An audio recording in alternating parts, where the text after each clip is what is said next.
Friends, I take back everything that I said. I really did not see the benefits to upgrading from the old J400 because it just works so good to the new JT. But I'll tell you why. With this app, you get rid of these other tools. This battery testers, there's a couple different versions I use in the shop. Don't need it. It all does it in the app. Check this out. I'm going to show you all this. It also gets rid of needing a multimeter to do battery testing because it's all done within the tool and within the app. Watch this whole video. I'm telling you, I think you're going to change your mind as much as I am. One tool does it all. Check this out. Before we get into it, I want to be transparent. We were not paid for this content. This is of our own opinion and our own experiences. One way that you can support the channel is by smashing that subscribe button. It's free. That really helps us out. And if you really want to buy us a coffee because we saved you a ton of money or got you coupons or saved you thousands of being able to get the right answers, join the channel as a way to buy us coffee or say thanks.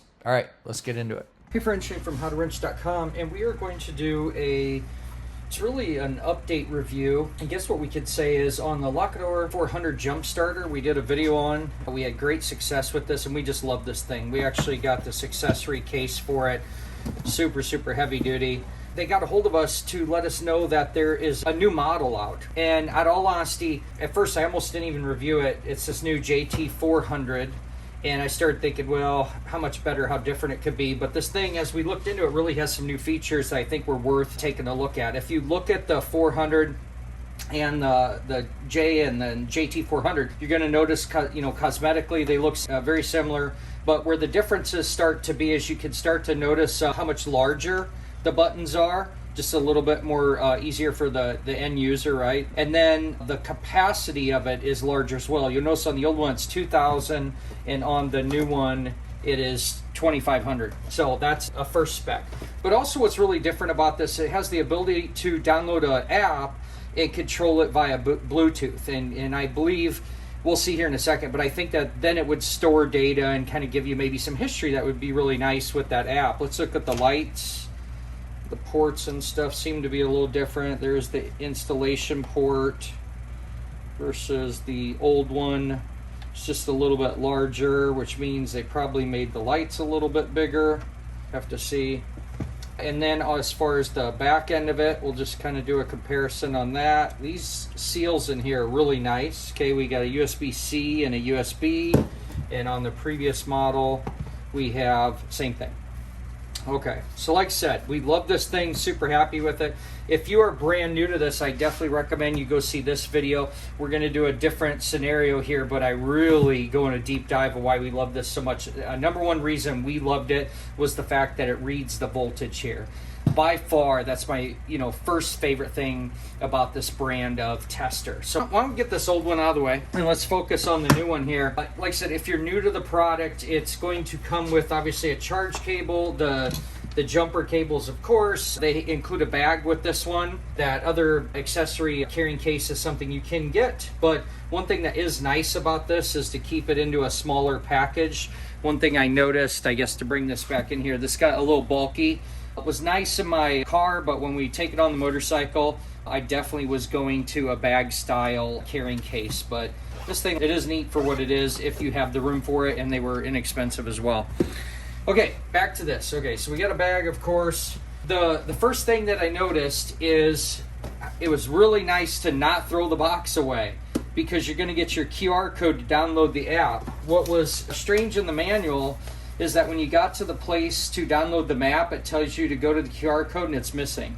Okay, so whether that was a printing error, what the deal was, you'd be hunting around, and I always hate thinking that I might be getting the wrong application. So what we're going to do right now is we're going to go through that process. All right, so saving the box. I'm going to go ahead and open that up. From here, iOS, I'm going to get that quick. Okay, I want my Bluetooth. Okay, we don't have any devices connected. I'm going to add now. And let's see here. It says to add the device, short press the LED power button on. Okay, boy, it found that pretty quick. Connect. And just like that, we are connected. Okay, so we've got a lot of data that I noticed from watching their videos that we can see from this. So what I've got here is I've got a battery that is a pretty low state of charge, and this is one I replaced in my RV. And what I want to do is just show, first off, I should show some of the buttons on here, whatnot too. So if I just want to get the LED lights to work, for example, hold short press that, and then there's different intensities, flashing, either way, and so on. So that's how we get the lights to work. Powering it on and off, just simply holding the power. Okay, go ahead and you can see that disconnected. Now it's back on. I'm going to go ahead and reconnect.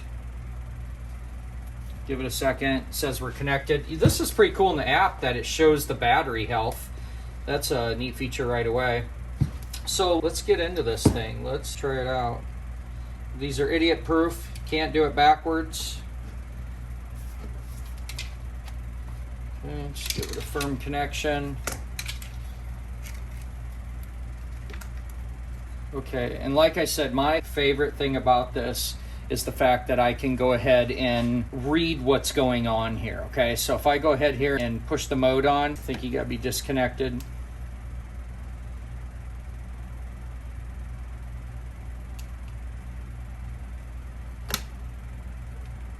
Well, that's interesting. I think if it's on Bluetooth, let me let's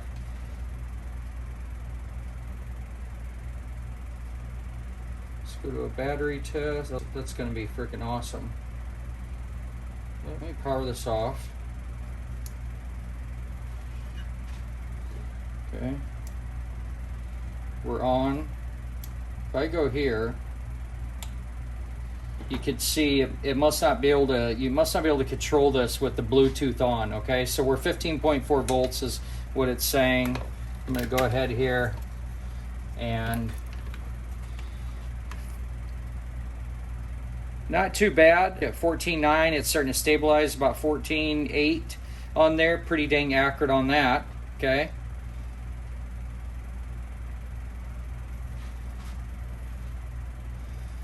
So right now, this tool, you could see, put that voltage into the battery because you could see it jumped up, and then we would be cranking on it. That's it. It's that simple. Hook up the tool. You can see that it's on and energized. This has polarity sensitivity correction on it as well. But there it is. We'd be good to go. So let's go ahead here and disconnect it. Okay. And now with that jumper just putting a static charge in that battery, you could see it went from 9.9. It's got a little bit of a static charge even just sitting on there all the way up to 12 volts in just a couple of seconds. Okay, now to start a vehicle, you'd have to keep this connected, start the vehicle, then disconnect it. Why don't we take a look at how this works on using the application here. So let's see what we want to do. I'm going to take and go, I'm going to reconnect. I saw my Bluetooth came on right away.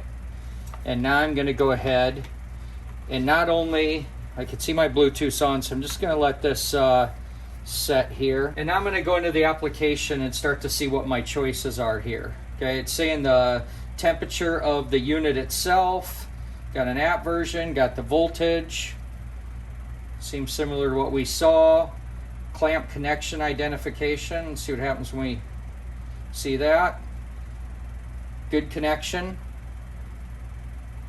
Oh wow, that's cool. Look at that. It shows a resistance, which shows how good the connection is. That's awesome. I mean, this is nothing you could do with the base model. Like, you're finding out how good am I connected, and it's also showing the battery. Look at that. It's showing the battery on there. This is absolutely awesome. Let's do this. Let's do it wrong. Okay. And see what happens. Okay. Go to my clamp connection. And look at, I get a warning right away saying it's not correct. Okay. I believe on this unit it gets a signal on there. We could try it before we exit this video, but let's just go back to getting it done correctly.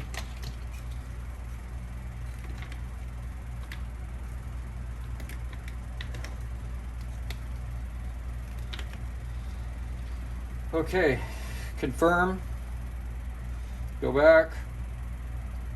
And now we're happy again. And you're watching that battery just kind of sit and drain down. Tells you a real good indicator that battery's definitely bad. Now with our new clamps on there, we got an equal amount of connection on there. You notice before they were a little different. That's where you could move them around, scratch them, try to get a better connector. So that's pretty cool. So we could, definitely see our voltage there compared to the voltage of the unit. It is not trying to jump it right now, okay? So what we're gonna do is we could do a battery test here. So if we knew the cold cranking amps, which we do, this is a, let's see, this is a flooded battery. I'm reading the label up here, and it's cold cranking amps. It is 750. The battery is too low to even test it. It's saying charge it before testing. It looks like it's gonna go ahead and let me do the test. My goodness, this tool just got rid of my other tools. It just got rid of my load testing tools. I got them all put away right now. I don't know. I don't want to dig them out and make a mess. I wasn't planning on doing that. I wasn't planning to do a comparison because I did not know that this was also going to be a battery testing tool now. This is super exciting. Man, what a surprise here. But it's giving me all the stuff that I'd want to see. It's giving me the internal resistance, the battery voltage, what did I put in for the type, the cold cranking amps. Watch what I could do right now. I go ahead, I could just snapshot that, take a photo, and have it that way, send it to a customer, keep it for my own files or records, but state of health, it's saying 0. State of charge, saying 0, because it told me when to charge it. That really high resistance, if you didn't know, is a bad thing. We want that resistance down. But let me go ahead and save that, okay? And I guess that's a way that it just makes a photo to your phone. So another lesson learned there. What is this little button here? Is that a sharing button? Yep, I could go ahead and share it. That's wild. Way cool. I think what we'll do is we'll go out and we'll put this on a vehicle quick and run through these other features. A charging test, be able to test the charging of the vehicle. Yeah, I think it's really worth us doing that. Real-time voltage, this would be neat because you could graph it and watch it work. And then start mode. If I want to go ahead and try to start, 12-volt auto start, we got force start. Let's do that.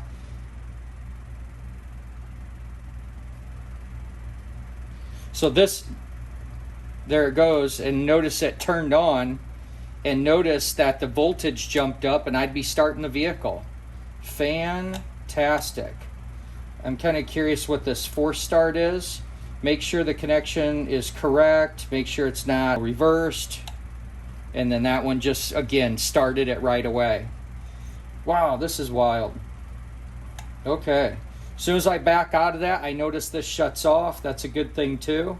Let me go rehook this up to a real vehicle and we'll do the cranking and charging tests on another example. I thought I'd throw this in there just to make it easy on you too. Of the 2 ports there, you've got that USB-C and you have the USB.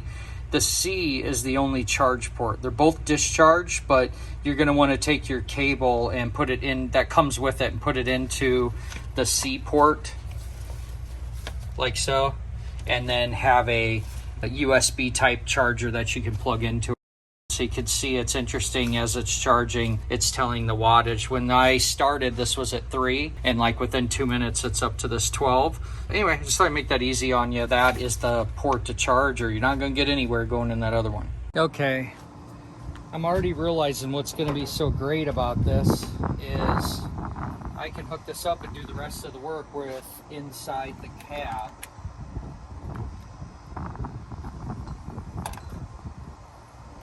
I'm gonna reconnect.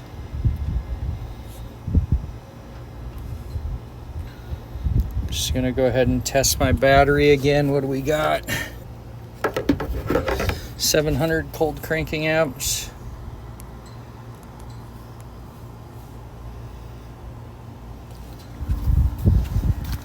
But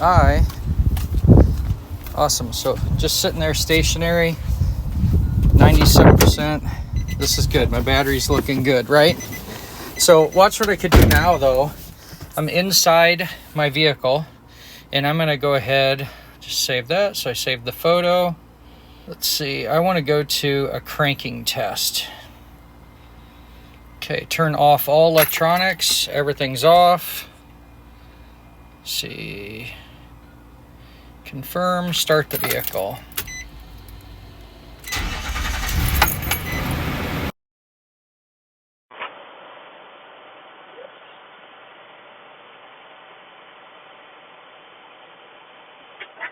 Okay, now this is great. You'd have to know how to interpret these readings. So this 10.13 on a 12.6 wet flooded battery, you don't want less than 9 volts on those. If it's an AGM, absorbed glass matte battery, you don't want less than 10. So this is a flooded battery and it did great. It was 10.3 volts. Okay, I hit save on that.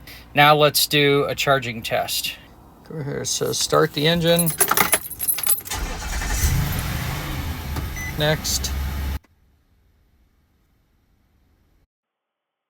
All right, now I'm going to turn, make sure radio's off, all the electronics are off, headlights are off, dome lights, anything I can think of. Okay, confirm.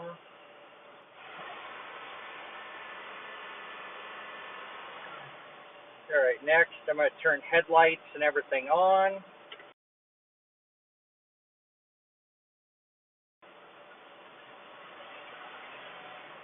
And I think that might be a little goof in the app there because it jumps right to the results on there.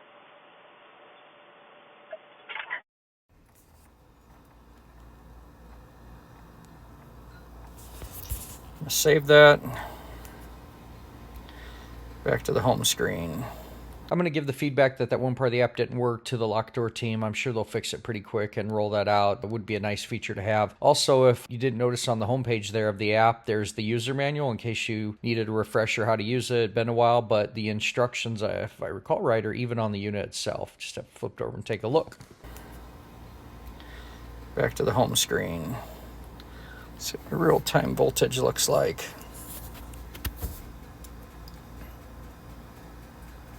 So I'll just turn the key on, it should drop. That's what we expect. Go ahead and start the vehicle. See the alternator's working. If I rev the engine, it may go up a little bit more. Just a tiny bit. Let off. Turn the headlights off, see if that alters things. The alternator's really regulating all that right now, so. And then if I go ahead and kill the power to the engine, you can see that's my you can see that's the battery voltage with a little bit of static charge sitting on top of it. And this is with actually key out. And you can see since my tool's hooked up to the battery that it still is reading. You'll notice that it's doing a time test on the bottom down there. In case you were wanting to drive and collect some data, see if a problem was coming from different RPMs or doing some root cause analysis that way. All right, friends, there is the summary of the upgraded JT400. And like I said, can't stress enough, like when you're wrong, you're wrong. I really just didn't think that in my world this was going to have the benefits when I saw, okay, yeah, it's 500 more on the amp rating. I just really didn't care about the app because for me, I was thinking, man, it's batteries. Why do I need an app? Completely wrong. The fact that I can get rid of the meter, this couple load testers I use in the shop frequently, this is just really fast and easy, old school. If I want all the data and resistance tests, I always went to this. This does it all. I mean, I will now be grabbing this to do charging tests and battery testing from this jump pack. I mean, forget the fact that it has headlights. Forget the fact that it could charge your phones and stuff in a pinch if you need a backup charger, charge a headlamp, or do whatever. Forget all that. Just the jump start, charging test, battery test itself. I was just blown away in that app that you can plug in the type of battery and the cold cranking amps and all that. That's technology before I've only seen on dedicated battery testing equipment, and you're getting it all in this thing. And it's just crazy to me because I haven't seen people going crazy about this yet. And whether they don't know, they need to see this video and get crazy about it because this is it. This thing is absolutely awesome. Yeah, look at that. You know, I didn't even notice, you know, any of those stickers or graphics like when I was looking at it to decide, you know, what I wanted to do. But hey, need to make a point here. I've done a couple product reviews for Lokithor. This is not a paid sponsorship. This is my own opinion. They sent us the unit to try it out. I dang near feel like I should work for the company now, though, as much as I talk about how great their products have been. They've got a couple other things. They got a line of products. They've got like a bigger battery tester station kind of tool that I'd love to try out as well. But what a fantastic product. I just love the fit and finish of this thing. What a neat tool. But hey, I will have links to everything below, as always, in the descriptions for you to make your own choices so you can check it out. But hopefully this video helped you out. If you haven't done so yet, make sure and like, share, and subscribe. As always, make it a great day and keep wrenching.